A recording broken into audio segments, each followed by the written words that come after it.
la nuit du 6 avril et cette, j'allais dire conversation, plutôt cette intervention à propos du,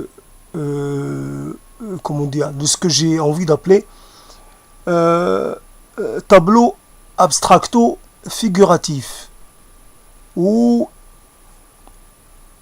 ou d'une conversation multiforme. Il s'agit donc de quelque chose qui se présente sous des formes assez différentes. La figuration, le figuratif, on sait ce que c'est des choses qui sont faciles à identifier, tandis que l'abstrait, ça opère au niveau un peu de...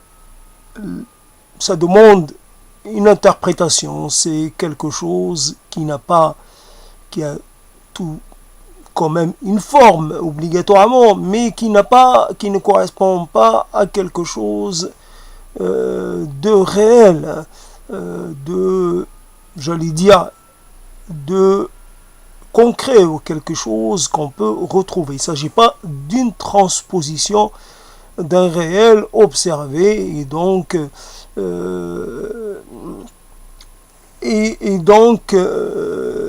peint.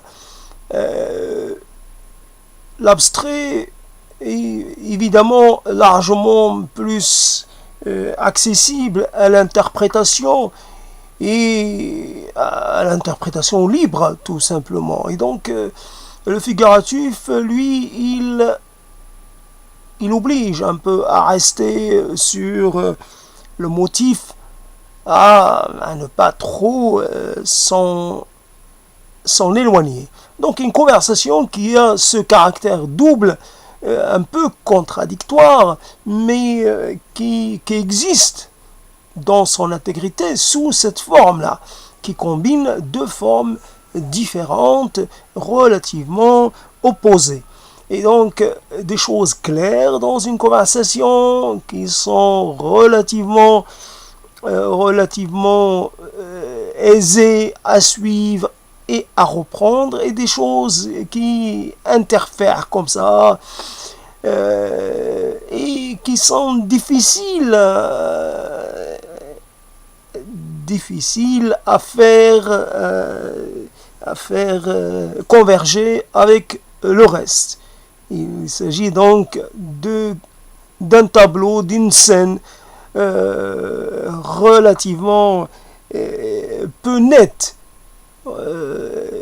Évidemment, l'abstrait, le figuratif, si l'on pousse loin comment dire, l'analyse, si on agrandit un peu, on va trouver quand même des plages abstraites. Le figuratif est constitué tout de même de choses relativement à la base abstraites. Mais évidemment, la peinture, elle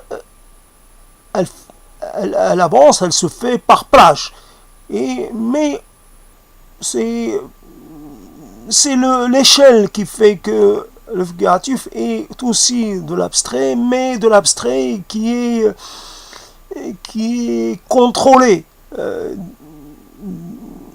Si on agrandit un peu au microscope, si on utilise une loupe, on va s'apercevoir qu'il y a des plages. Voilà, cette plage-là, elle est comme ça, cette couleur-là, cette nuance, on va arriver devant quelque chose qui ne peut pas être comparé à quelque chose de réel. Voilà un peu, si on pousse le grossissement, si on pousse un peu on va s'apercevoir que, évidemment, dans le concret, il y a de l'abstrait, et dans l'abstrait, il y a du concret ou du figuratif aussi. C'est évident. Aucun espace n'est absolument indépendant, aucun espace n'est constitué d'une forme ou de façon définitive. Même l'abstrait peut à un moment donné sembler référer à quelque chose de bien concret, un rayon de lumière par exemple, la brillance, je sais pas, le reflet de quelque chose. Et voilà, donc on est là donc dans le figuratif. Donc une conversation n'est pas totalement dans un registre ou dans un autre. Et elle ne peut pas non plus être segmentée. Elle peut, voilà, donc se prêter à plusieurs approches.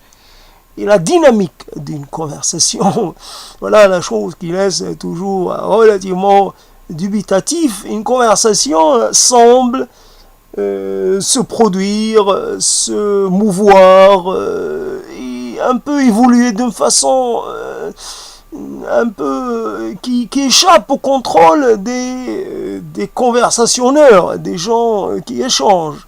Et c'est, on dirait qu'elle crée sa propre dynamique. On veut quelquefois arrêter la conversation, on n'y arrive pas parce qu'on se retrouve comme contraint d'aller encore loin, de finir, d'aboutir, de finir d'exposer une chose, puis de procéder à la formulation de la conclusion, etc. Et peut-être, une fois qu'on a fini un sujet ou une histoire, on bascule sur une autre et il est toujours difficile de se dire cette conversation-là, elle va être centrée sur un sujet précis, on va y consacrer un quart d'heure, puisque évidemment, une conversation téléphonique, je parle, hein, donc je n'ai pas précisé cela. Donc une conversation téléphonique, elle doit être courte, elle doit être écourtée. Elle n'est pas là pour durer sans fin, durer éternellement. Il faut savoir arrêter une conversation téléphonique, comme a dit un ancien, un illustre. Il faut savoir arrêter une grève, et là, parce que au bout d'un moment, quelque chose va se produire.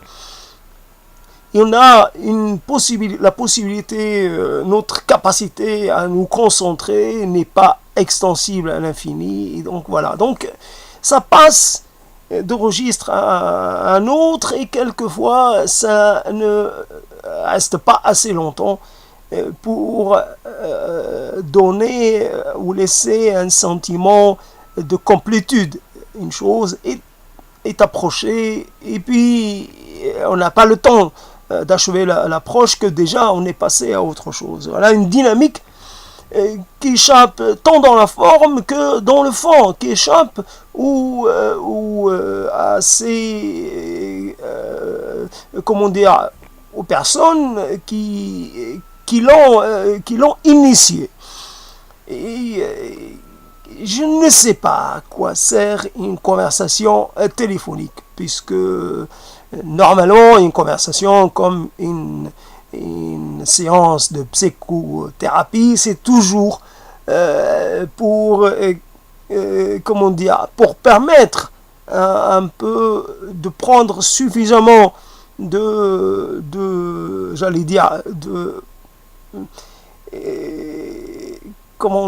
c'est pas ce qu'elle va provoquer après, c'est pas ce qu'elle va laisser, peut-être par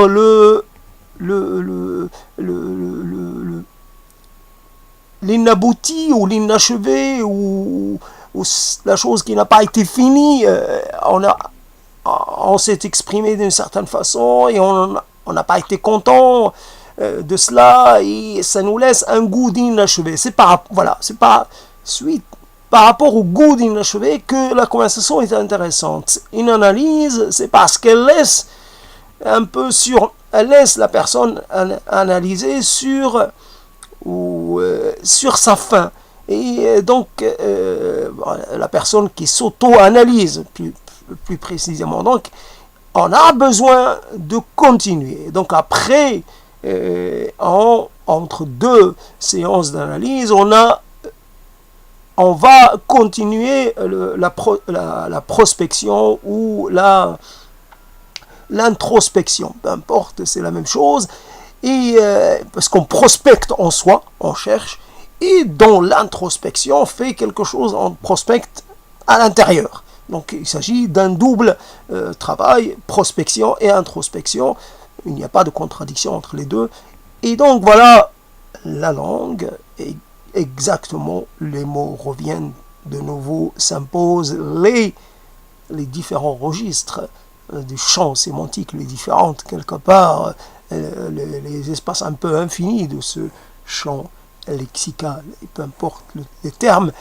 En tout cas, nous,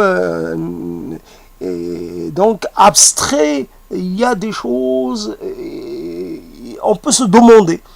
Par exemple, un peintre, il peut avoir inclus quelque chose dans le tableau, et soit une chose qui est là, mais qui est relativement marginale, ou une chose qui signifie, qui a une signification, mais cette signification est relativement difficile à connaître.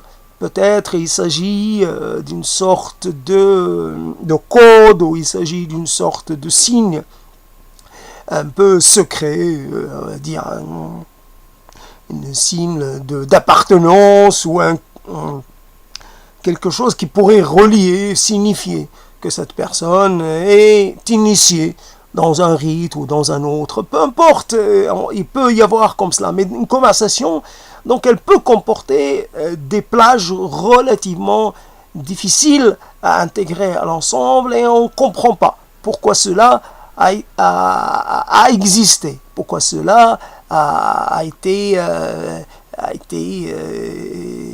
placé avec le reste. Il est toujours difficile de contenir une conversation téléphonique. Là, donc, je reviens sur la difficulté de contrôle, et la conversation, elle semble un peu sauter d'un registre à un autre, passer, parce qu'il y a un effet, un effet temporel de... comme si les choses étaient... se mettaient à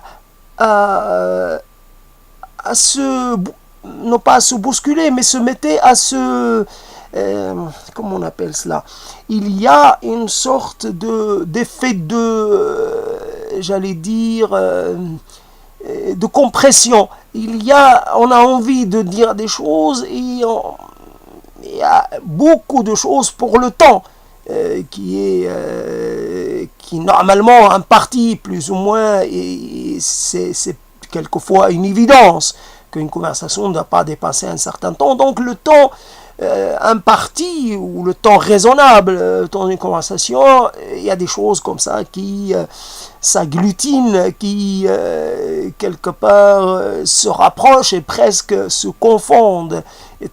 Non pas se confondent, mais se trouvent un peu une sorte non pas de conflit, mais une sorte de rivalité, ou une sorte de... Je veux passer le premier, ce sujet-là, je veux le mettre en premier, et puis je me retrouve à placer avant un autre sujet, et je trouve que le premier sujet, qui était un sujet accessoire, a pris trop de place, a pris trop de temps. Après, pour basculer vers le sujet, un des sujets principaux, parce que souvent ça, c'est une pluralité, c'est relativement, ça va venir, mais ça va pas avoir l'effet qu'on avait envie de lui donner. Et quelque part, une perte tellement, on va dire, tellement de signaux, que ça finit par quelque part par ne plus être compréhensible ou distinguable. Il y a trop de choses qui arrivent comme ça en concomitance, et cela fait... Et voilà, donc les choses, il y a on va dire qu'il y a quelqu'un qui essaye un peu de faire cohabiter le figuratif et l'abstrait, puisqu'il est quelque part un peu dans des désirs opposés, ou dans des visions, ou dans des structurations opposées. En même temps, il sait qu'il y a des choses, je ne sais pas, un mur, c'est quelque chose d'abstrait. Si on le peint, ça pourrait être considéré comme de l'abstrait lui-même, ou une surface qui est laissé, on va dire, monochrome ou presque sans couleur. Là aussi, on pourrait, parce que c'est une possibilité, que la matière reste telle qu'elle est, telle qu'elle a été produite la première fois. Pas d'altération, pas de transformation, pas d'action sur la matière. On a envie de mettre ça parce que c'est un peu, il y a du concept derrière, il y a de la pensée derrière, et donc on va mettre ces choses-là ensemble. Et voilà que, et donc, voilà, le trop-plein, là on revient vers cette notion de trop-plein, trop de choses à faire, à faire coexister sur un plan qu'on voudrait un peu parallèle, une équivalence entre les différents registres. Et puis finalement, on va peut-être se retrouver avec une conclusion de ce type. Rien n'a été véritablement traité. Et souvent, pour ce qui est de la psychanalyse, que je n'ai pas faite, donc, mais j'en parle comme ça, une séance, quand on rencontre quelqu'un qui dit « je suis en analyse depuis une décennie », je trouve cela énorme, et je dois pouvoir changer de position, je dois pouvoir comprendre que peut-être une analyse a besoin de plus de temps. Mais en général, cet arrière-goût d'inachevé dont je parlais, il peut se maintenir trop longtemps. Et finalement, comme une conversation, c'est quelque chose de complexe, de vraiment multiforme, ça c'est clair, mais d'une complexité difficile quelquefois à transcrire, à représenter. C'est quelque chose, c'est aussi, on parle de l'art, c'est une forme de création, c'est une création à deux, et c'est vraiment unique, même si c'est assez unique. Ça dépend de l'instant, ça dépend de plein de choses, ça dépend... et puis, voilà, on va dire que... Qu'est-ce que je voulais dire? Que ça m'a échappé. Que une conversation... Ouais, j'ai oublié ce que je voulais dire. Donc, finalement...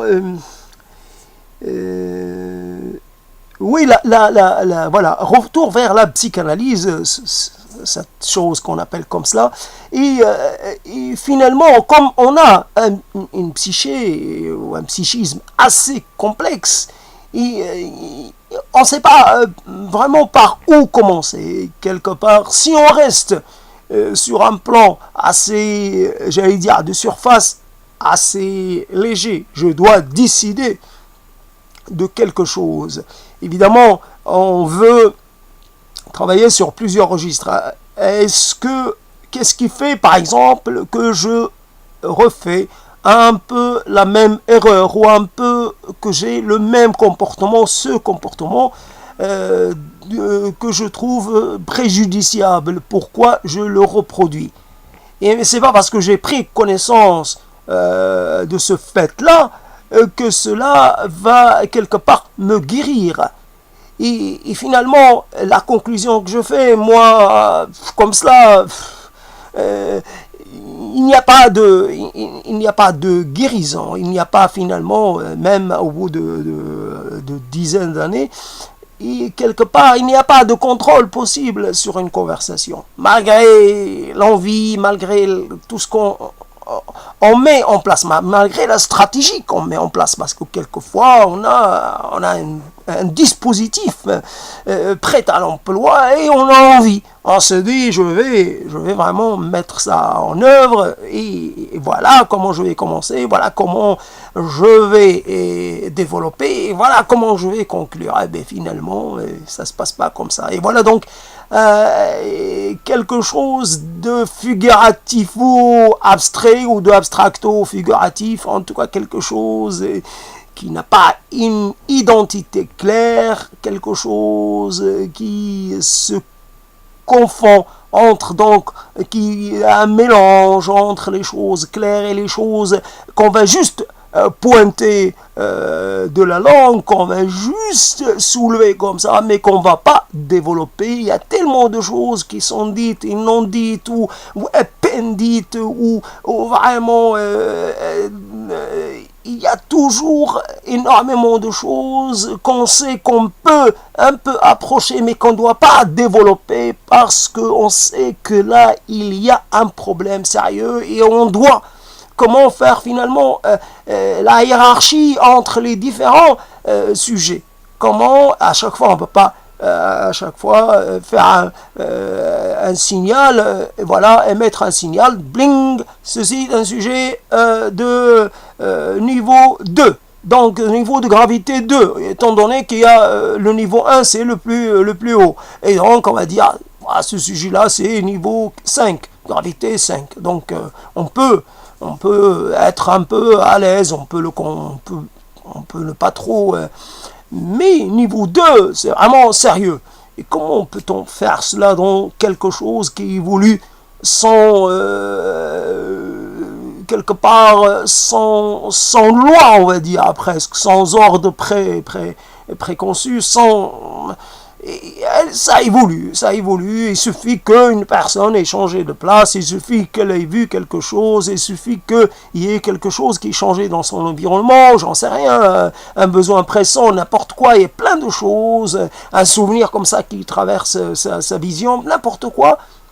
Et il y a des choses comme ça. Donc, je ne sais pas si vraiment l'utilisation de l'image d'un tableau abstracto-figuratif était vraiment la bonne image, mais en tout cas, ce millimélo, quelque part, voilà, ce mélange, cette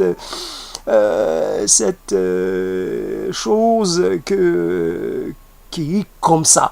J'ai essayé d'en parler parce que j'ai encore les mots, bon, ça s'est terminé il y a 2 heures et quelques, mais j'ai encore un peu sur la bouche ces mots et cette dynamique et cette chose particulière, et j'ai voulu faire en sorte que cela ne meure pas complètement. J'ai voulu ressusciter quelque chose de cette conversation et de toutes les autres conversations, évidemment.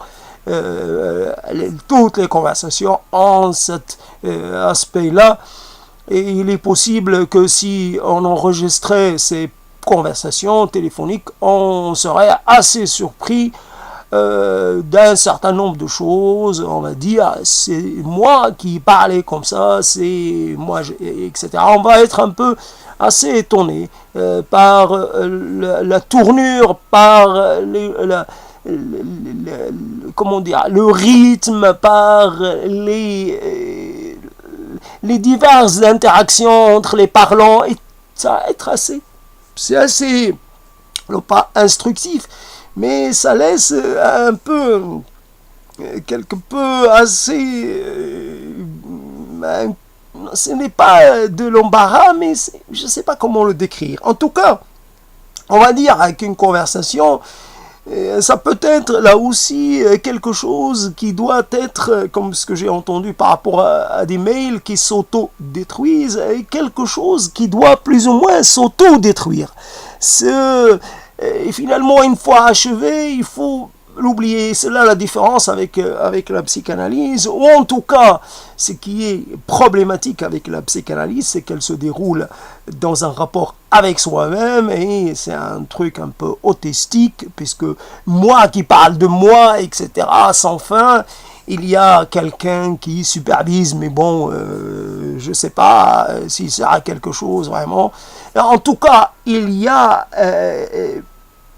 dans une conversation, donc il y a 2 personnes minimum, et c'est quand même intéressant comme situation, comme exercice. Et il y a avec la psychanalyse, et c'est ça qui m'a retenu d'en faire, c'est cette extrême, comment dire, attention portée à l'être lui-même dans quelque chose. Et j'en ai une vue assez partiel, je le sais, et comme pour toute chose, on ne peut pas avoir... on sait que ce qu'on lance comme jugement, ce qu'on avance comme jugement est toujours un jugement imparfait, donc partiel, et donc susceptible d'être revu et corrigé, modifié et quelque part même expurgé. Je ne sais pas s'il faut parler. Oui, on peut décider qu'un jugement qu'on a eu à un moment donné n'a pas, doit être tué, doit être mis à mort. Et voilà donc le retour vers l'oubli, la mise à mort. Est-ce qu'une conversation qu'on a enregistrée n'avait peut-être pas lieu d'être enregistrée parce qu'elle est...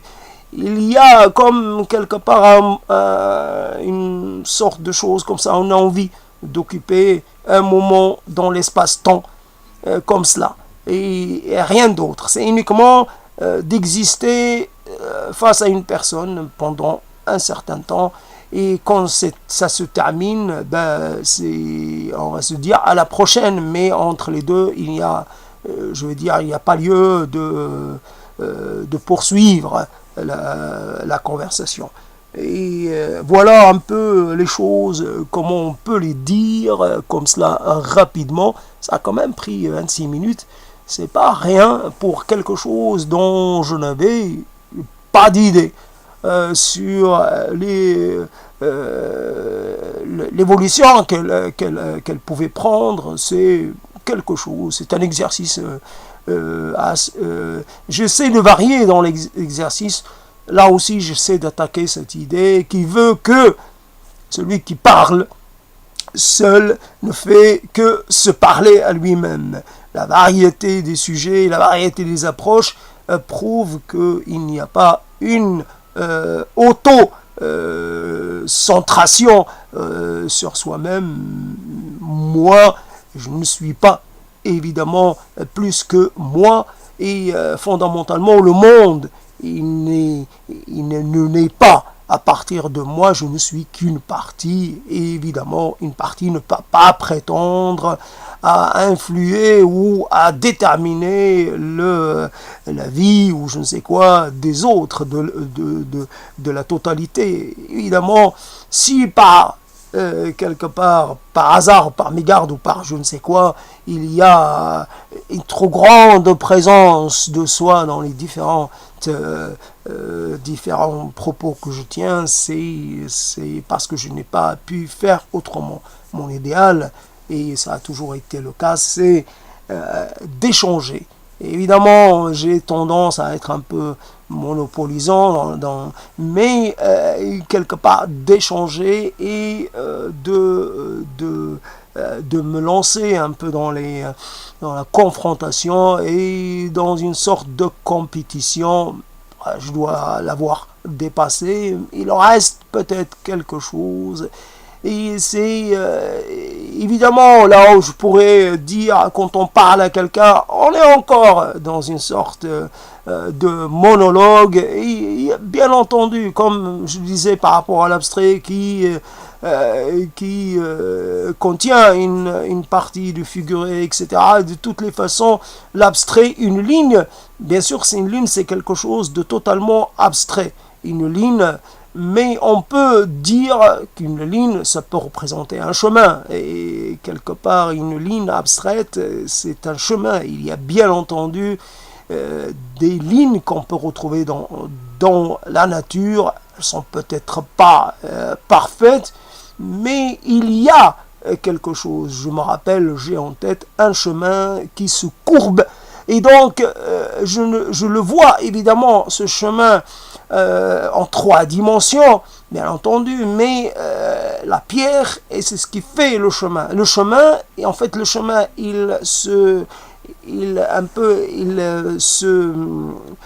comment dire, fallait dire contorsionne, il se courbe, mais c'est plus le mur qui donne la photo, en fait, la photo qui m'a permis de voir ces courbures. Mais finalement, bien sûr, je ne peux pas évacuer l'élément pierre de la courbure. Je vois la courbure, mais les pierres accompagnent la courbure. J'ai entendu, parce que je parle ça, j'ai entendu quelque chose à la radio qui disait que la ligne c'était purement abstrait. J'aurais tendance, j'aurais envie, j'aurais besoin même de dire que l'abstrait ne peut pas exister par lui-même. L'abstrait correspond toujours à quelque chose de réel. Je sais pas, moi je dirais peut-être j'en viens vers le rayon de lumière. Peut-être le rayon de lumière, il a l'air évidemment d'être assez linéaire. Un horizon, ça paraît là aussi, l'horizon. Ça paraît très linéaire. Quand on est au bord de la mer, on voit une ligne qui se poursuit et qui n'est pas brisée, une ligne assez qui se poursuit un peu à droite et à gauche, à l'infini. On peut observer à chaque fois, on ne voit pas la courbure justement de l'horizon, on ne la voit pas, mais on voit une ligne. C'est tout ce dont je me souviens, et peut-être que mon souvenir est faux, peut-être qu'on voit la courbure de l'horizon. Là j'ai tendance à dire que je me suis trompé. Bon, ça fait longtemps que je n'ai pas observé, je n'ai pas été au bord de mer pour observer cela, donc mon souvenir s'est altéré. Et très bien, l'altération est une loi fondamentale, comme la matière s'altère, les souvenirs s'altèrent, les idées s'altèrent, les choses qui étaient relativement données pour établir s'altèrent aussi, et donc mes paroles aussi comportent une part sont altérables et même comportent une part déjà une part il peut y avoir un déséquilibre quelque part non pas principiel, je ne sais pas comment le dire. Il y a quelque chose qui fait, là comme pour la conversation, un propos là aussi, dans la dynamique qui est la sienne, là aussi, il peut se retrouver à être clair. On va dire que le figuratif, c'est ce qui est clair, et le abstrait, c'est ce qui l'est moins. C'est ce qui est un peu demande un effort d'interprétation soutenue. Et voilà que... donc, voilà, je dépassais les 30 minutes. Donc je trouve que j'en ai fait assez. Et donc voilà la conversation. Et il y avait toujours cette chose qu'on a ajoutée, l'art de la conversation, là aussi maîtriser, toujours dans l'idée de maîtriser le déroulement. J'ai pu remplacer le terme de dynamique, le déroulement d'une conversation. Et c'était toujours quelque chose qui était désiré avec force, non pas pour gagner sur l'autre, ça ça devient secondaire, mais par contre pour faire en sorte qu'elle puisse être une rampe de lancement, qu'une conversation puisse donner suffisamment d'élan pour qu'on se retrouve projeté dans un autre registre de la compréhension, dans un autre registre de l'élucidation, puisqu'on court derrière la découverte des sens, le sens caché des choses, les relations entre les choses, les choses qui nous constituent en tant qu'être individuel, qui nous constituent en tant que groupe, les choses qui constituent un peu ce qui est en dehors de nous en tant qu'espèce, nos interactions avec le monde environnant, et quelque part on veut comprendre des choses comme cela, on veut comprendre aussi quelquefois cette opération aussi simple et pourtant vitale, à un point impossible à imaginer, l'opération de respirer un oxygène qui est quelque part, peut-être on peut dire, c'est peut-être un oxygène fossile, j'en sais rien. Est-ce que cet oxygène que je respire, que nous respirons tous, il a été créé, il a été synthétisé il y a quelques dizaines d'années, où il y a on parle d'un cycle de l'eau. Est-ce qu'il y a un cycle de l'oxygène? Je n'en sais rien.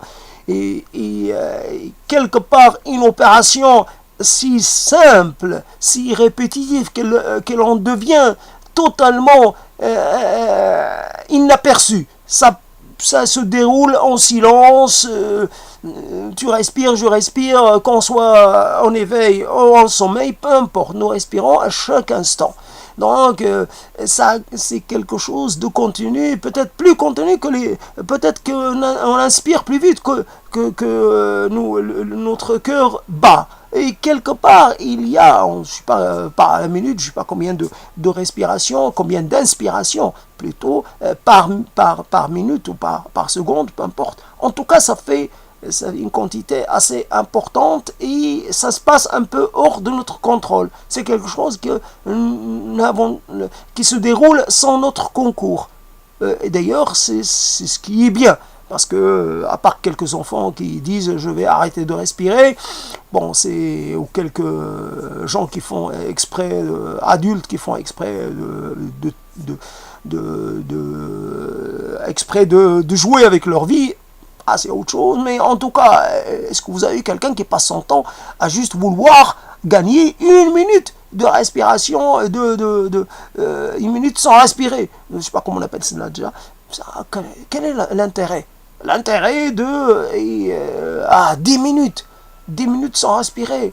Il a retenu sa respiration, son souffle, je sais pas quoi. 10 minutes. Et c'est un exploit. Pourquoi faire gratuit l'exploit? Vraiment gratuit. Moi, je plains celle qui est morte pendant ces exercices. Ça n'a aucun intérêt. Et donc, voilà la chose à laquelle on aime qu'une conversation puisse nous amener, comprendre les choses les plus simples qui elles-mêmes, donc là encore, on revient vers l'image double, vers la réalité double, où l'opération la plus simple est peut-être une opération très complexe. Après, on ne cherche pas à savoir comment ça se passe à l'intérieur de l'organisme, comment l'oxygène est utilisé, comment il est mélangé avec les autres, comment ça se passe dans le sang, etc. Comment telle partie va s'oxygéner, quelle est la partie qui demande le plus d'oxygène, etc. On s'en fiche. C'est quoi l'oxygène? Après, on a des tas de développement, l'oxygène, etc. par rapport à son effet oxydant et tout ce qu'on veut. Mais on va dire cela comme ça. Cette parole est devenue une performance, puisque vous voyez, vous entendez plutôt, après avoir parlé pendant 1 heure et quelques, après que cela soit passé il y a quelques heures, maintenant 3 heures on va dire, j'ai encore de la réserve. J'ai encore de la réserve, et seulement, évidemment, j'obéis à une sorte de rythme, à une sorte de loi, de la parole, comme ça, mais en même temps, je suis je dispose d'une certaine liberté, si je puis dire. Tout est relatif. Je dois rester dans une certaine cohérence, malgré tout. Et là aussi, mon propos, il comporte une part de quelque chose de pas clair, qui demande à être suivi, qui demande à être... et voilà le côté un peu abstrait. Que par exemple, si on nous met devant quelque chose qui est un monochrome c'est abstrait, et pourtant on va essayer, puisque de toutes les façons, si un monochrome, un bleu, comme ça, par exemple, comme ça, obligatoirement, selon évidemment l'importance de la toile fait que les fibres ne sont pas disposées de façon, j'allais dire, totalement lisse. Il y a des fibres qui apparaissent, que la peinture va quelque part faire ressortir à plus que d'autres. Et on va voir, et peut-être à un moment, la peinture bleue va être un peu plus concentrée dans un endroit, et on va pouvoir travailler et interpréter et surinterpréter à partir de cette chose-là, quoique en fait elle ne dit rien de plus que ce qu'elle dit. Elle dit qu'il y a là aussi, on va dire, quelque chose de simple, mais qui contient une part de complexe, mais qui finalement peut être réduite à une insignifiance. C'est nous qui lui donnons la signification comme cela, mais finalement, elle n'a pas de signification en elle-même, elle n'en a peut-être aucune. Peut-être si elle était mise dans un environnement particulier et que quelque part il y a quelqu'un qui va venir et elle va subir peut-être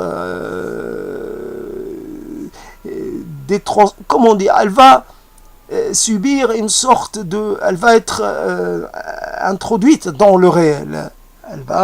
Quelqu'un va vouloir, et en fait on va travailler plus sur les réactions des gens face à ce monochrome, plus que sur le monochrome lui-même. Qu'est-ce que le monochrome éveille? Qu'est-ce qu'il fait remonter? Est-ce que obligatoirement il y a une réaction, on va dire, première comme ça, de rejet et de voilà, et puis rien d'autre. Je veux pas en entendre parler, ça vaut rien, c'est une perte de temps, c'est une perte de matière. Ce peintre, il ferait mieux d'aller s'occuper, d'aller se rendre utile, on va dire cela. Là, je suis dans la parole, proprement dans la parole. Je suis lancé, je laisse, et puis je parle, et puis je parle, et puis je parle, et puis sans que cela ait un but précis. Et souvent, voilà, la chose, évidemment, je vais m'arrêter, puisque là, comme pour le tableau, on va dire, souvent, on sait que beaucoup de choses, beaucoup d'écritures sont déterminées par le format, on va dire A4, c'est le format A4, globalement, qui détermine un peu. Vous voulez écrire, vous avez une feuille A4, vous laissez une marge ou pas, mais vous écrivez. Une fois que vous avez fini la feuille, vous avez l'impression d'avoir accompli quelque chose. Et peut-être même le fait de tourner la feuille va faire en sorte que cela va vous déconcentrer, va vous lancer sur autre chose. Et voilà que l'élan peut être coupé, ou que voilà, ou alors que quelque chose de divergent, qu'il y a une divergence qui naisse. Et puis voilà, donc et je peux m'estimer parce que j'ai rempli une feuille après je peux écrire petit ou grand, peu importe, ou moyen, mais je peux avoir rempli et estimer que j'ai fait mon devoir pour la journée, que j'ai gagné, que j'ai fait de quoi gagner ma vie pour une journée. Et quelque part, je peux me reposer, et voilà, je dis j'ai fait ma dose pour la journée. Et voilà que, donc, qu'est-ce que je voulais dire en parlant de forme? Voilà, le tableau, il est lui aussi limité. Parce qu'on pourrait, par exemple, j'en sais rien, un tableau, c'est obligatoirement, donc une toile, c'est obligatoirement petit ou grand, mais il faut pouvoir la rentrer déjà dans un espace, donc il faut tenir compte de l'espace, et puis on peut la faire tout en largeur ou tout en longueur, peu importe, mais on est obligé à un moment donné d'arrêter, parce que c'est comme cela, on arrête. Et donc, peut-être que s'il y avait quelque chose, bon, évidemment, il y a Christo qui va recourir, je sais quoi, ces temps-ci, c'est une autre démarche, mais là, je parle de la peinture, et peut-être que ce qu'on appelle la peinture, puisque quelque part, un monochrome, c'est pas tellement... J'en sais rien, comment on pourrait appeler cela, de la peinture industrielle, je sais pas, parce que souvent c'est travailler avec de la peinture à l'huile industrielle, ou peu importe, peut-être même. En tout cas, voilà la parole, comment elle peut se... évidemment, ces choses que je dis, elles ne peuvent pas exister dans une conversation téléphonique ou dans une conversation tout court. C'est un peu une boule qui continue de rouler sur elle-même sans rencontrer d'obstacles, ou alors des obstacles meneurs. Je sais pas, elle roule sur une pierre, puis elle agrège la pierre, elle roule sur un brin d'herbe, puis le brin d'herbe s'accroche à elle, et puis finalement, à la fin, elle sera comment dire, marquée par tous les éléments qu'elle a accumulé dans son parcours. Et quelque part, là aussi, ce propos, il est là, il ramasse ce qu'il trouve, et à la fin, il va être marqué par les choses qu'il a incluses. Et voilà donc voilà comment on peut dire des choses. C'est vrai que il faut s'arrêter. Envie de ne pas s'arrêter, mais bon, il faut s'arrêter.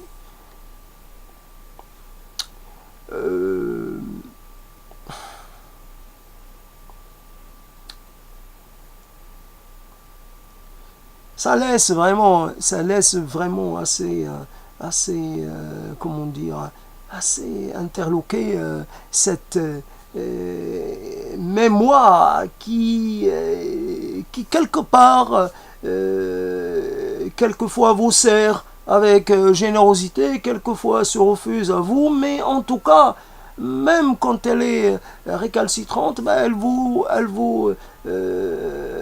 permet d'avoir accès à certains termes, et vous êtes étonné par les termes que vous n'avez pas utilisés depuis une éternité, et un terme peut-être que vous n'avez jamais utilisé, ou que vous n'avez jamais utilisé dans un contexte comme l'actuel, que vous avez toujours gardé pour une utilisation bien précise. C'est un terme qui ne convient qu'à une écriture ou qu'à une parole bien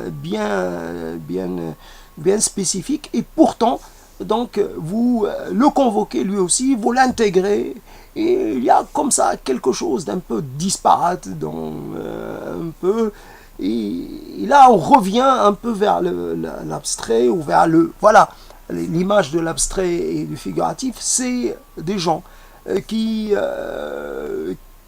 font quelque chose avec pour résultat d'intégrer des choses peintes, des espaces, on va dire, des espaces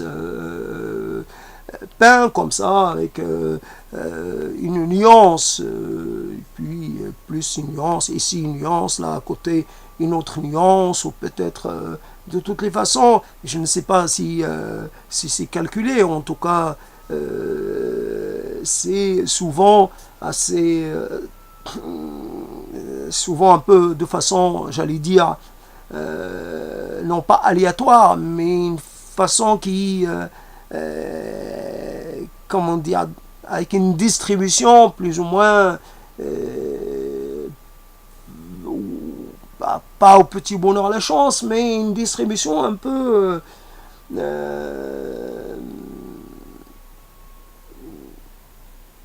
comme elle vient, voilà, je sais pas, je me suis arrêté parce que j'ai plus cette couleur là, donc je m'arrête, je reprends, je trempe le pinceau dans dans une autre couleur, et puis ça y est, je repars avec l'autre couleur. Et voilà donc le tableau, déjà, on va dire une première partie, ou une première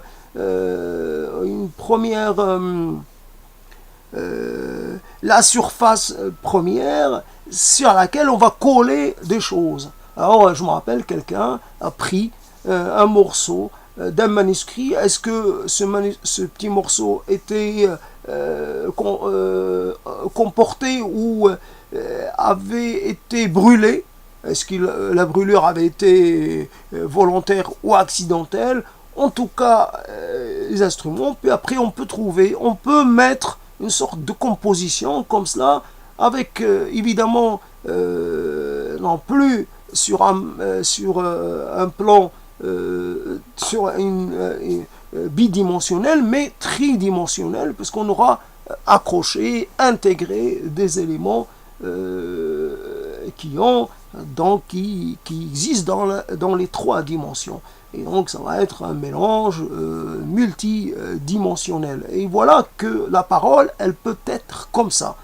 Elle peut être, voilà, plus, donc elle est dans le figuratif, puisque finalement le figuratif c'est l'objet qu'on va mettre, qui est on ne peut plus réel, même s'il est incomplet, même s'il est altéré, mais il réfère à quelque chose de totalement concret, un morceau, un fragment de quelque chose, et voilà, on se dit, tiens, c'est un tableau. On ne peut pas appeler ça autrement, on appelle ça un tableau, une réalisation, peu importe. En tout cas, voilà comment la parole peut, et sur cela que je vais finir, quelquefois on a envie de faire de sa vie, comme certains disent, un chef-d'œuvre, mais on a envie de faire de sa vie une sorte de performance. Mais là encore, c'est un terme que je peux utiliser, mais avec certaines réticences, mais plutôt une sorte de, comment dire, de quelqu'un qui a envie d'être, non pas toujours dans la nouveauté, mais qui a envie d'être dans une sorte de renouvellement. Ce qui est au niveau de la pensée. Je reste que au niveau de la pensée, au niveau de l'accès aux choses et de l'esprit toujours, et peut-être en relation aussi avec les éléments matériels.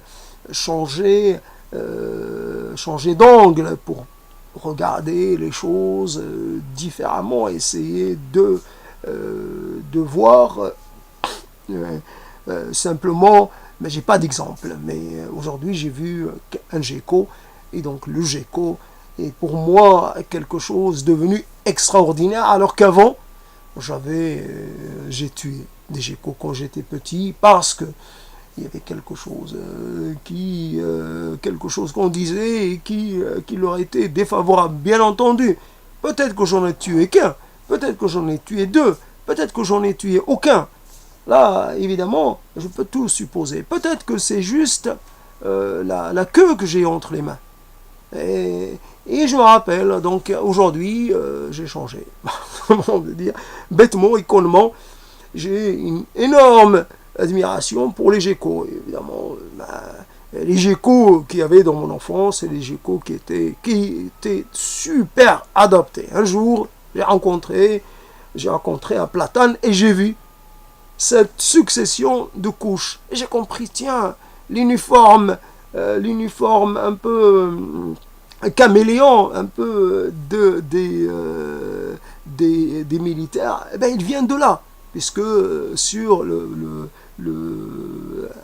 un platane normal, on voit ces trois nuances qui se superposent. Et donc voilà, le gecko est adapté à des murs qui en fait sont en partie blanchis à la chaux, mais cette chaux s'en va et on retrouve le mur un peu j'allais dire, dans son aspect originel, le mur un peu marron, je ne sais pas. En tout cas, ce gecko a une capacité de camouflage qui correspond bien à son environnement.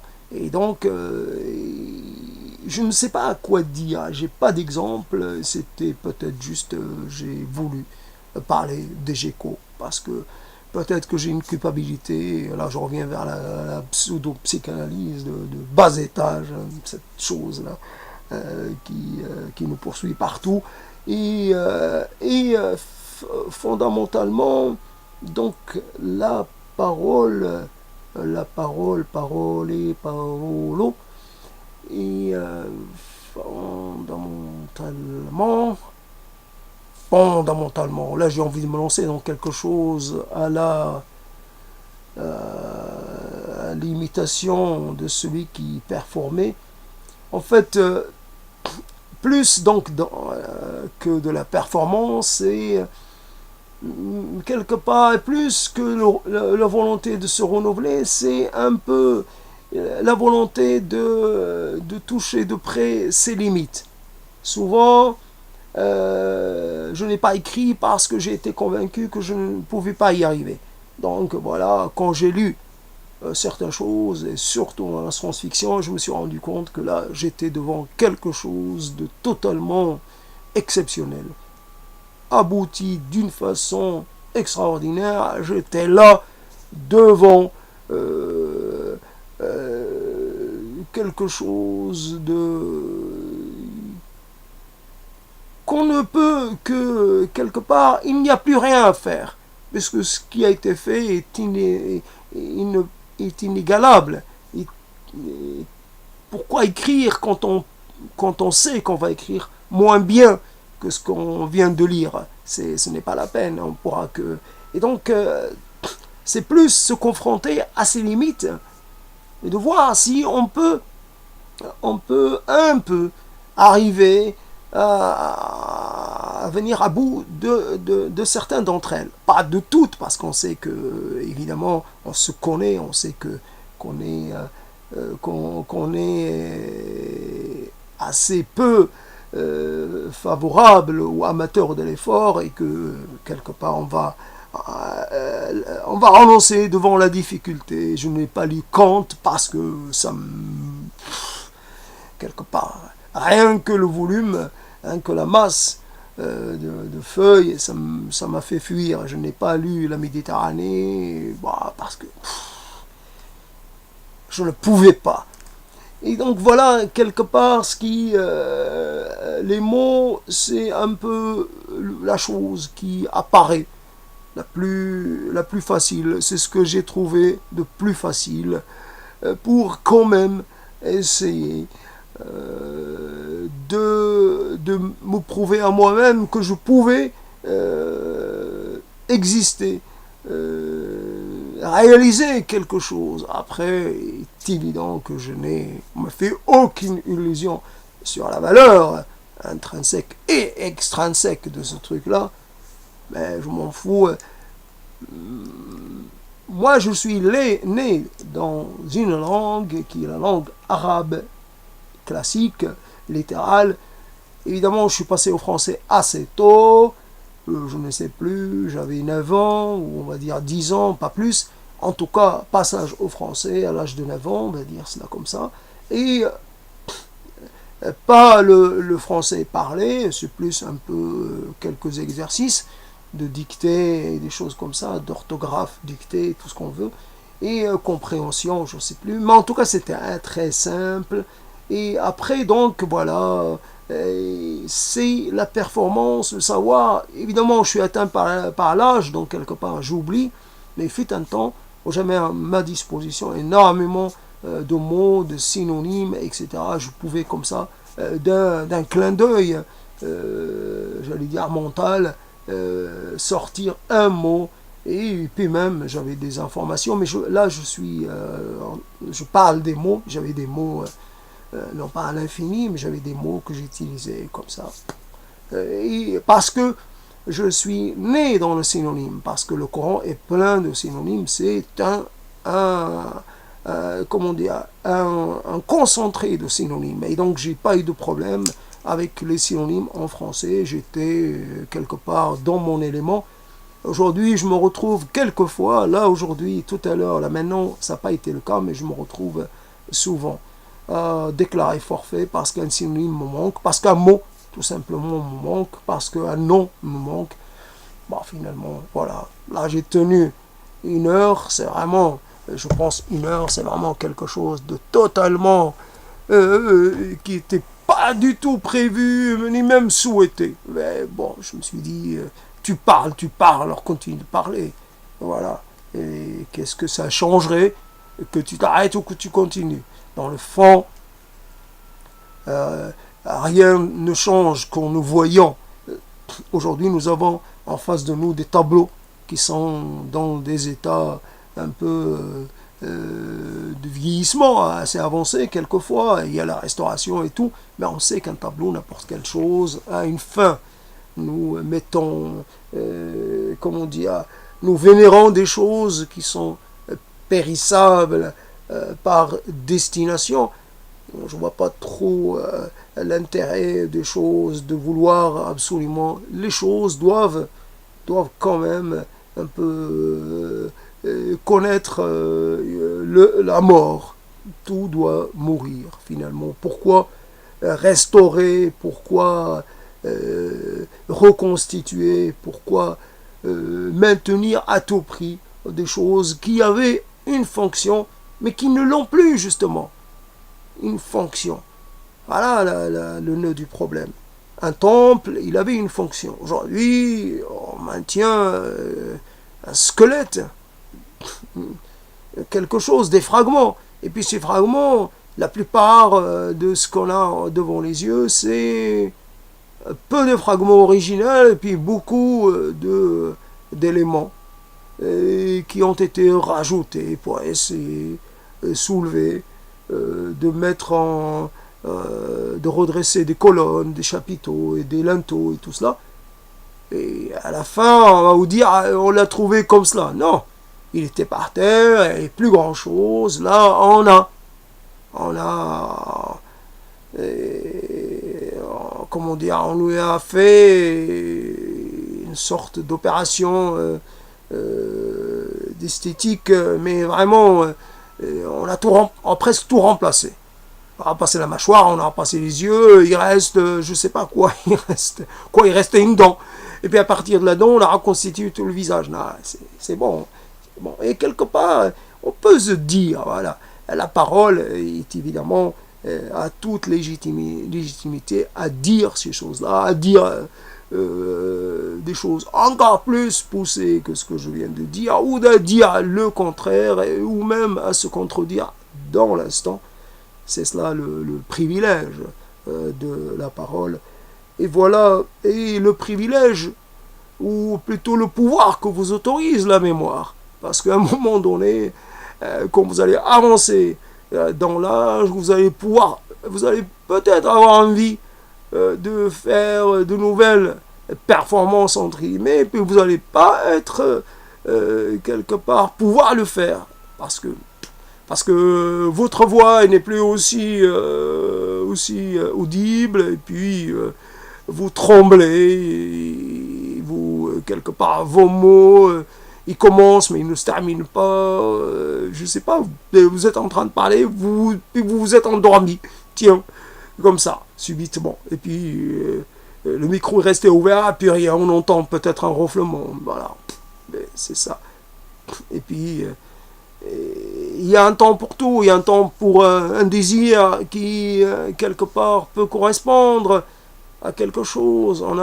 Avec les mots, on a envie, là encore une fois, et ça a été dit et redit, quelque part, de prouver à l'écoutant, à l'autre, à l'auditeur, peu importe, que quelque part, il y a quelqu'un qui aimerait, j'en sais rien, qui aimerait. Voilà, je termine pas, je dis qui aimerait. Et qu'est-ce que cela peut bien vouloir dire quand c'est la fin? Qu'est-ce qu'on aimerait faire? Là, il s'agit de nouveau d'un témoignage qu'on laisse. Et c'est quelque part une sorte de résistance face à l'oubli inévitable, face à la mort, là aussi inévitable. On fait un peu notre possible et quelquefois moins que notre possible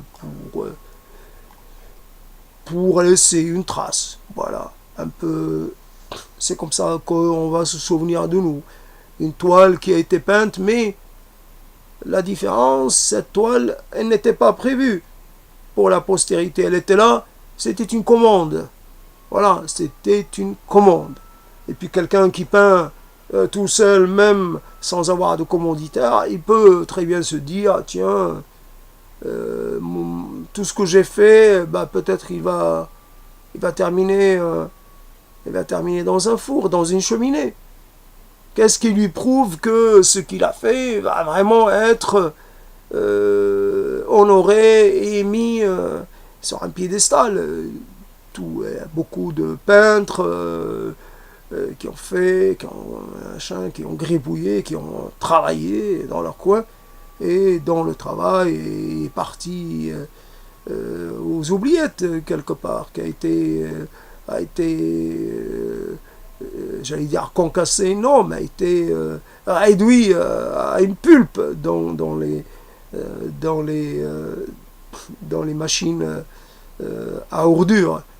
Quelque part, souvent, ça se termine comme cela. Et donc, la différence, voilà, on essaie de dire un mot, puis, quelque part, d'essayer de lui, comment dire, de l'accompagner en même temps avec un petit souhait.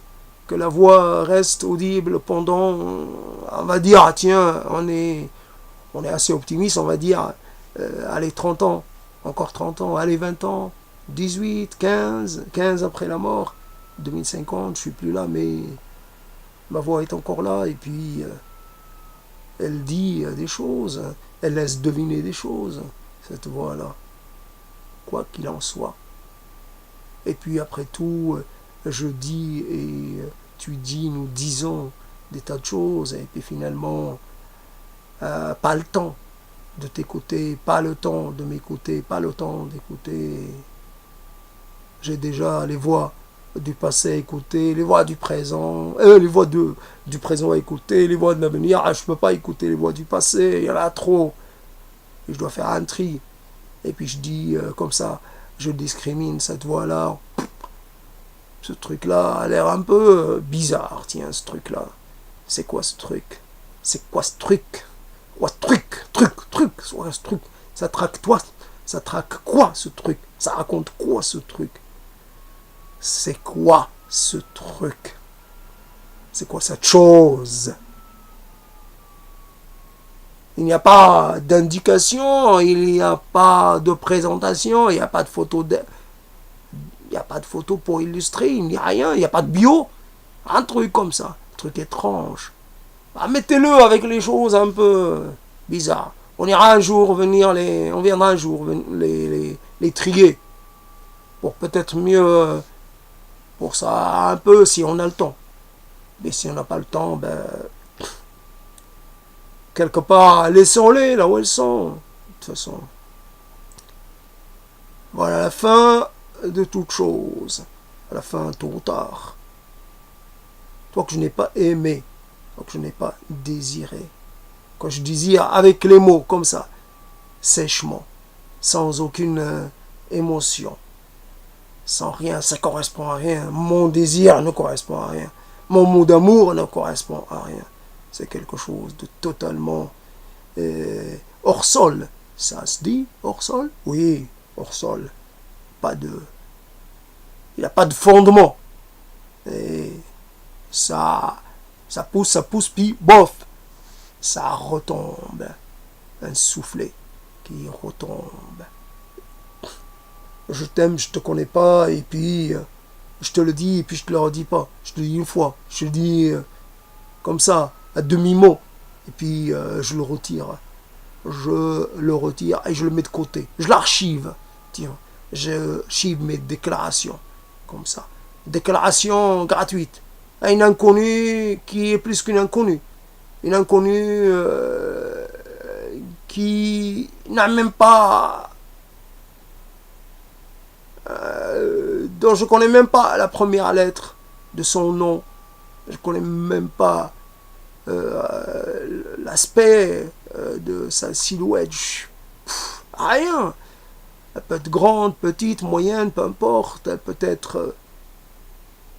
elle peut avoir vécu, elle peut ne pas avoir vécu. C'est peut-être quelqu'un qui n'est pas né, quelqu'un qui est mort-né, peut-être quelqu'un qui est sourd, qui n'a jamais rien entendu. Et je dis, je t'aime à quelqu'un qui n'entend pas. Ça s'entend comment, le mot je t'aime? Bam, bam, bam, ça s'entend comment? Ah oui, je le dis comme ça. Bam, bam, Je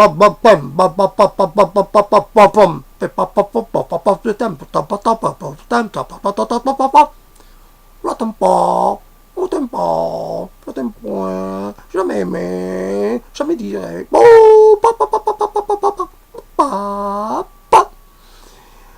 Et voilà, c'est ce qui s'appelle un peu s'inspirer.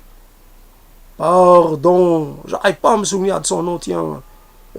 Dali, tiens, celui qui a fait ces choses-là avant. Donc, quelque part, je m'inspire de ces jeux de langue, ces éructations, ces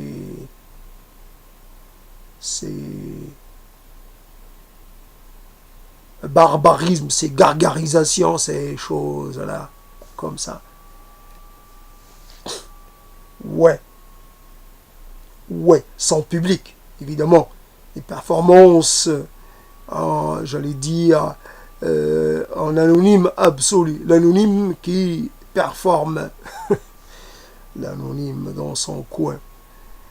Voilà un peu comment j'ai poussé jusqu'à 1h10. Je ne peux pas dire laborieusement, non, c'était un peu un plaisir. Pardon. Un plaisir que je me suis octroyé. Je me suis donné cette plage de temps pour la remplir, pour la colorer, pour l'habiter à ma façon. Et puis, c'est ce dont je parlais. Et en dehors de l'inévitable imitation, car nous sommes avant et après tout que des imitateurs, mais des imitateurs transformateurs ou des imitateurs qui s'émancipent un peu ou qui aspirent à s'émanciper, mais nous imitons beaucoup. Et donc quelque part, en dehors de ce passage obligé par l'imitation, un peu trouvé, là, il y a toujours des difficultés à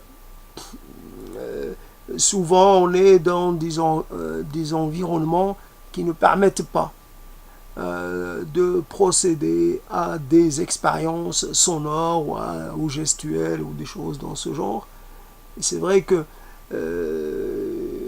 certaines choses peuvent ressembler à des on va dire, comment je vais appeler ça, qui peuvent ressembler à des crises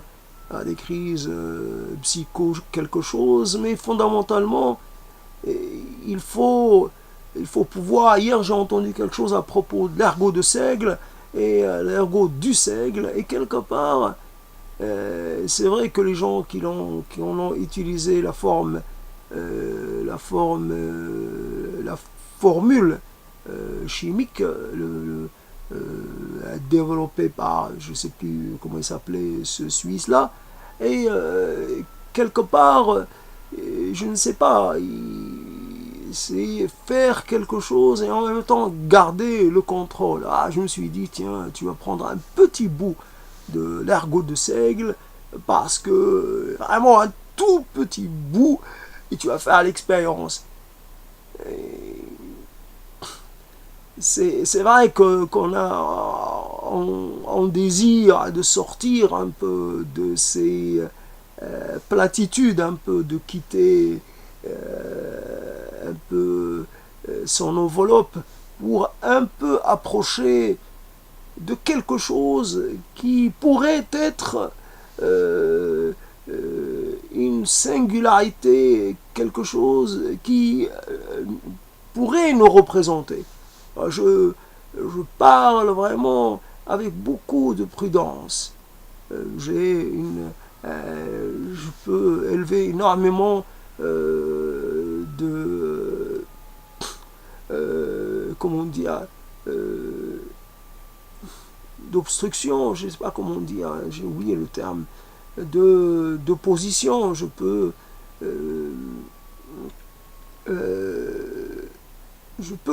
contredire cela. Ce qui est en fait la langue, elle permet de de nous emmener loin quand on la pratique longtemps. Quand il y a une sorte de parole réduite dans le temps, il est impossible d'en attendre des miracles. Seulement après un certain moment, quelque chose, on ne va pas dire que quelque chose réellement se produit, mais il peut y avoir un moment, pendant un instant, pendant un fragment de temps, quelque chose peut se produire. Et voilà, donc c'est pour cela que je trouve que la parole a autant de valeur qu'autre chose, et que quelque part, c'est pour ça que je lui accorde une grande place, et que je conseille de la pratiquer, de pratiquer la langue, de pratiquer la parole en toute liberté, liberté relative, puisque obligatoirement il y a une sorte de contrôle, il y a un contrôle, j'allais dire une auto-censure, parce que il y a toujours quelque chose à craindre. Par anticipation, il y a une forme de protection, d'autopréservation. Je ne sais pas, puis finalement, ce qui est de l'ordre de la transgression, on sait que quelque part c'est relativement inopérant. Transgresser, j'allais dire, le temps emporte tous les transgresseurs et les transgressés. De toute façon, tout finit par s'équivaler, par quelque part par connaître un peu le même destin. Il y a une oblitération. Les choses n'ont... celui qui déclare une chose, c'est parce qu'il pense que sa parole ou son intervention va vraiment changer les choses. Des choses changent d'elles-mêmes. Leur propre, j'allais dire, la dynamique du changement est incluse dans les choses elles-mêmes. Elles changent soit sous la pression, le phénomène interne, le phénomène externe, ou des deux en même temps. Il y a toujours du changement. Il y a de l'accumulation d'éléments nouveaux qui sont rajoutés à la chose originelle, et puis toujours. Et puis finalement, quelque chose qui est né sous une forme peut se retrouver relativement transformé, relativement réinterprété, parce que on lui a rajouté d'autres éléments, et puis on a même un peu modifié le sens de certaines choses, etc., etc. Donc quelque part, la transgression, elle n'est pas si essentielle que cela. Alors, transgresser sa propre langue, ça peut être intéressant. Transgresser sa langue. Encore faut-il comment faire par le fait de faire mal fonctionner certains mots, de les sortir de leur acceptation ordinaire pour les pour les installer dans autre chose. Ce mot, évidemment, la langue est là aussi une sorte de elle fonctionne par une sorte d'accord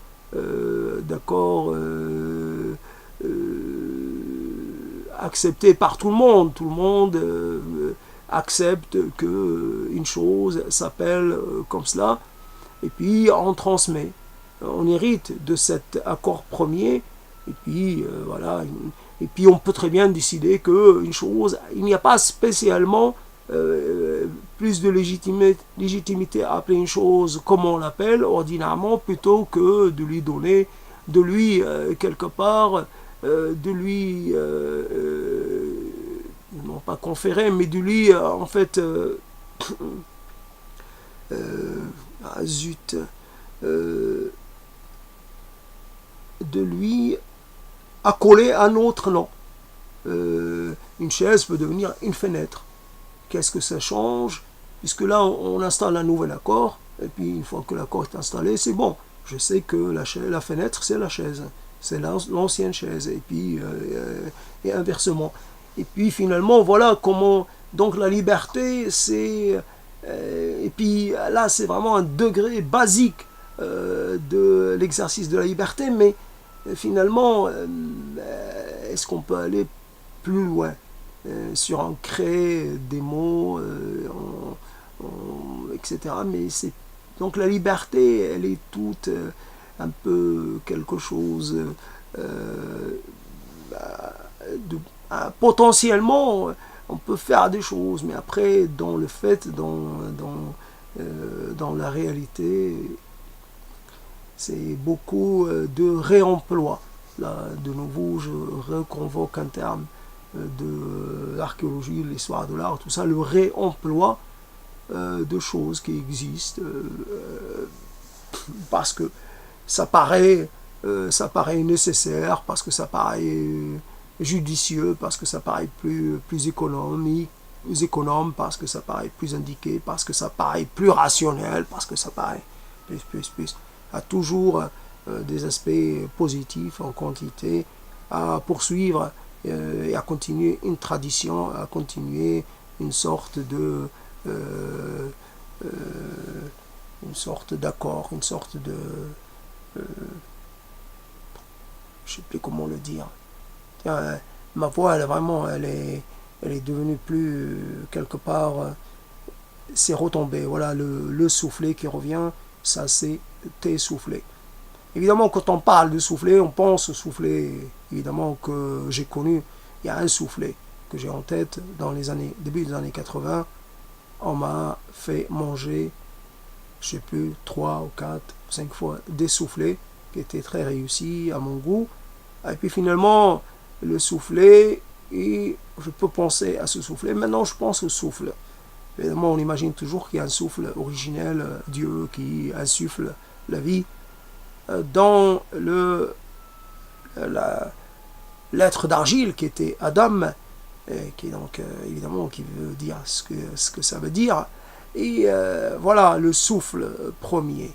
Toujours, nous sommes un peu incapables de comprendre le monde sans utiliser des notions aussi simples qu'un départ, qu'une naissance, qu'un moment précis.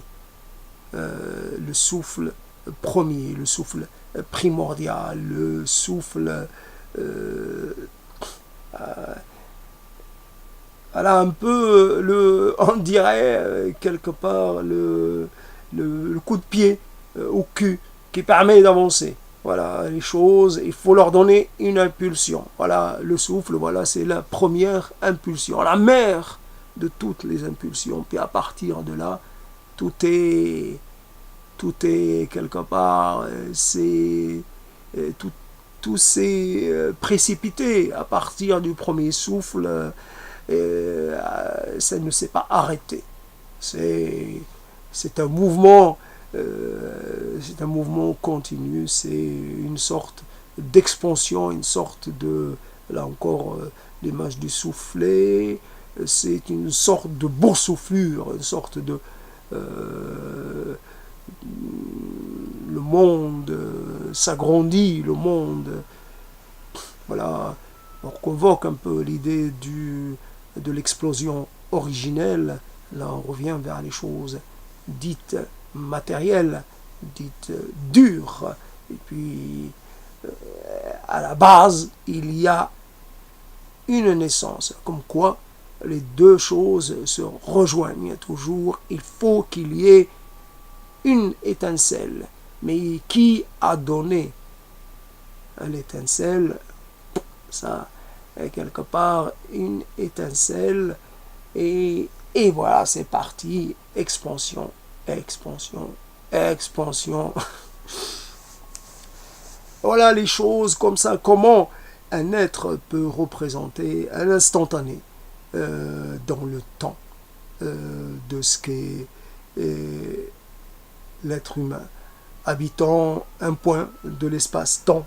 Un être humain qui est particulier, ou même temps qui correspond, qui ressemble à beaucoup d'autres, un être qui essaie de vivre un peu de façon un peu moins, qui essaie de ne pas subir de façon totale la vie qui est la sienne et les conditions qui lui sont faites. Un être qui aspire, comme tous les autres êtres, qui aspire à quelque chose. C'est ce qui nous maintient, c'est l'aspiration à faire mieux, ou à vivre mieux, ou à, j'en sais rien, ou à dire les choses mieux, ou à aimer mieux, ou à pas. Ou peut-être jusqu'à la dernière quelque part, aspiration, c'est se reposer après avoir beaucoup donné ou pas beaucoup donné, peu importe. Il arrive un moment où nous ressentons le besoin de nous retirer, comme c'est le cas pour moi maintenant. Je me retire de ce propos et je le clos. Clos. Là.